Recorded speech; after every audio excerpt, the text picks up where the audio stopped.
are on paragraph number 7 of chapter number 11, noise in the environment. Let's discuss the difficult words we can find out in this paragraph. The first word is utilize. Utilize mean किसी चीज को use में लाना, किसी चीज को use करना, that is utilizing of something. Then we have barriers.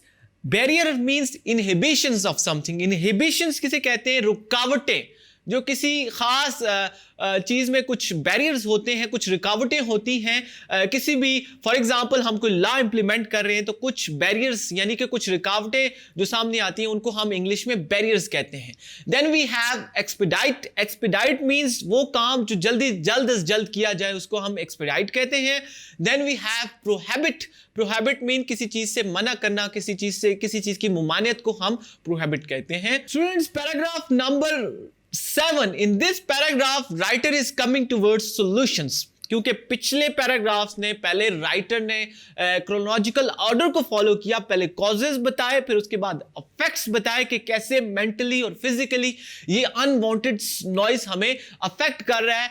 अब writer is coming towards the solution of this problem, कि कैसे हम सोसाइटी में नॉइज के लेवल को रिड्यूस कर सकते हैं जो कि डिफरेंट सोर्सेज से जनरेट हो रहा है, जो कि पहले राइटर ने पिछले पैराग्राफ में डिस्कस कर दिए हैं, लाइक ट्रैफिक, कंस्ट्रक्शन साइट्स और टेक्नोलॉजी. गवर्नमेंट को इस इश्यू को सीरियस लेना चाहिए और मुआशरे में इसकी रोकथाम के लिए ठोस इकदामात करने चाहिए. अकॉर्डिंग टू राइटर्स के वी हैव लॉज, हमारे पास कानून है इसके लिए, बट लॉ को इन्फोर्स करना एक मुश्किल टास्क है. For example, Punjab environmental protection agency जो है उसने रिहायशी इलाकों में 55 डेसिबल तक साउंड अलाउ किया हुआ है, लेकिन इस कानून पे अमल दरामद करना एक बड़ा टास्क है. और जब इस कानून पे अमल दरामद करने लोग लग जाएंगे तो हमारी सोसाइटी में ऑटोमेटिकली अनवांटेड नॉइज कम हो जाएगा.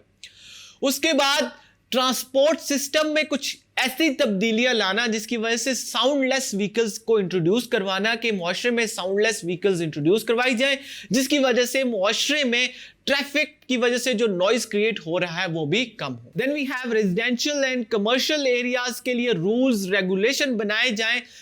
इसको चेक एंड बैलेंस भी किया जाए कि कहां पे कौन से फैक्टर्स के जरिए नॉइज क्रिएट हो रहा है और कहां पे कौन से लोग जो हैं वो एक प्रॉपर जो दी हुई फ्रीक्वेंसी है उससे ज्यादा नॉइज, अनवांटेड नॉइज मुआशरे में क्रिएट कर रहे हैं. उनको भारी जुर्माने किए जाएं, उन पे सख्ती से उन पे कार्रवाई की जाए कि वो मुआशरे को इलनेस की तरफ लेके जा रहे हैं. स्टूडेंट्स, राइटर ने इस पैराग्राफ के लास्ट में सबसे इंपॉर्टेंट सॉल्यूशन दिया है और वो इंपॉर्टेंट सॉल्यूशन ये है कि मुआशरे में शऊर उजागर करना. लोगों को इस जो मसला है, ये लोग इसको मसला समझते ही नहीं है, उन्हें इस बात का अंदाजा नहीं है कि ये कितना सीरियस इशू है. और लोगों को इस हवाले से जो है ना हमें अवेयरनेस क्रिएट की जाए और लोगों को ये बताया जाए कि ये हमारी सोसाइटी के लिए कितना खतरनाक साबित हो सकता है. So student, in paragraph number 7 writer is coming up with some solution, जो उसने सॉल्यूशन बताया कि ये बातें हमें